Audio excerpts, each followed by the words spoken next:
Hello, this is the 268th edition of Catch of the Day, available on the Branch Talk YouTube channel.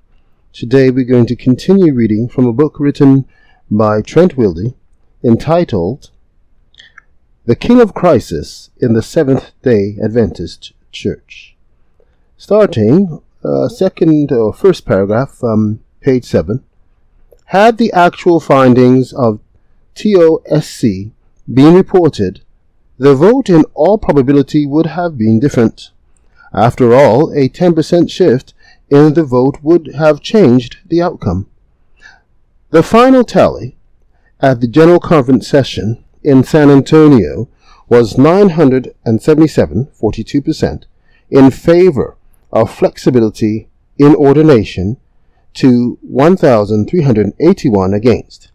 A remarkably close vote considering how the process was handled. Not the least of the problems associated with the vote was the non-neutrality of the General Conference President, who reminded the session delegates on voting day that they knew his position on the topic, which was clearly understood to be against the ordination of women.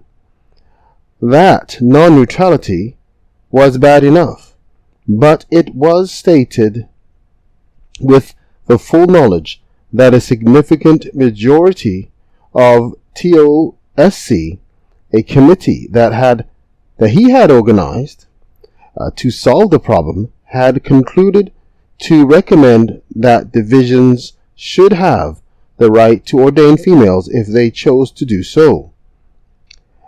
And in a world church in which the vast majority of the delegates come from tribal and Roman Catholic cultures, a word from the denomination's top administrator has significance. The Norwegian Union Conference made an important point when it suggested that if unity was high on the agenda for the General Conference President, he could have clearly reported the findings of TOSC and called for a solution in line with its results. Footnote at the bottom of page 7, number 22, TOSC Report 12. 23. This point needs further investigation into the 13 division reports. 9 divisions in favor of diversity is the lowest number I have come across. Some sources report 11 and others 12 divisions in favor of flexibility. 24. TOSC report 122-123. 25. IBIT TOSC 12. 122 and 123. 26. Norwegian Union Conference, a response to a study of church governance and unity. October 4, 2016. See William G. Johnson. Where are we headed? Adventism after San Antonio. Westlake Village, California, Oak and Acorn Publishing.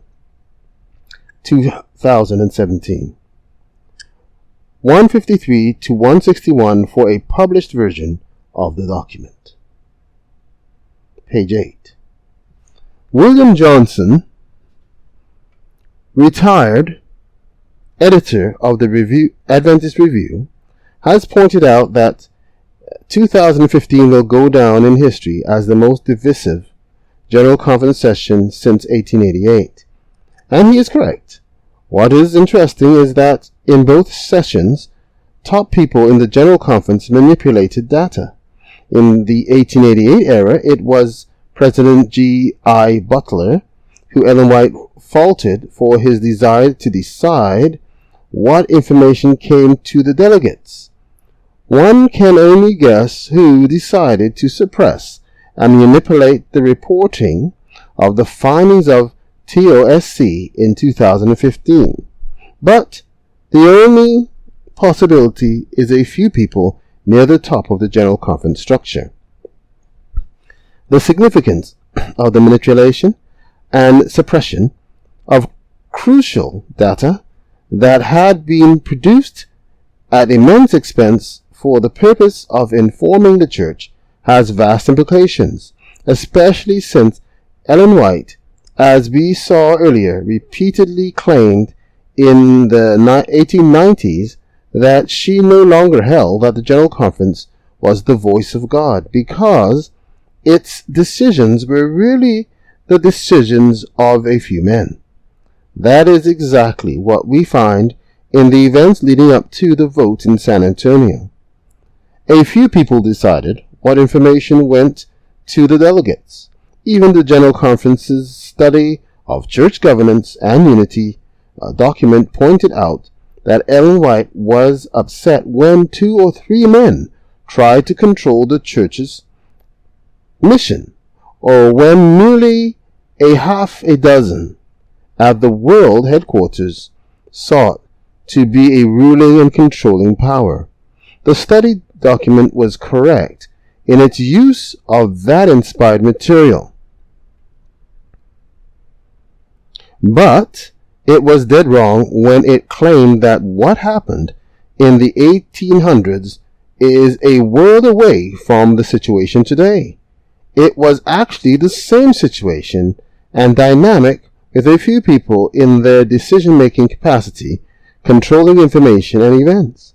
As a result, from the perspective of Ellen White's writings, we do not have a voice of God vote from the world church in 2015. Instead, we have the same old manipulation and kingly power approaches that she detested in 1888 and in the 1890s. The fact that these words were written not by a critic of the church, but by the denomination's most influential and prolific author since Ellen White, should be a wake-up call in and of itself. I highly recommend for you to read the entirety of the above-quoted article, along with a more recent article by Ed McField entitled Women's Ordination: The Truth About the Real Position of the 13 Divisions in the Seventh-day Adventist Church. Footnotes at the bottom of page 8. 27. Johnson, Where Are We Headed? 1. 28. E. G. White and G. I. Butler, October 14, 1888. 29. Secretariat, A Study, 34. 30.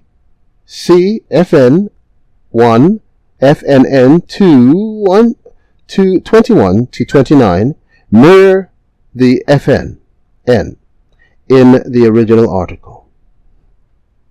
Given the fact that so much of the church is in favor of freedom for each division to make its own decisions regarding women's ordination, along with the fact that the issue was handled as it was, it is no surprise that after the 2015 session, a number of unions and conferences came out with statements openly declaring their non-compliance. The GC felt it had to do something, hence the threatenings of 2016. There are a couple articles published by Spectrum magazine which describe the threat to these non-compliant unions in more detail, but here are a couple sentences to illustrate the seriousness of the circumstances. Take care.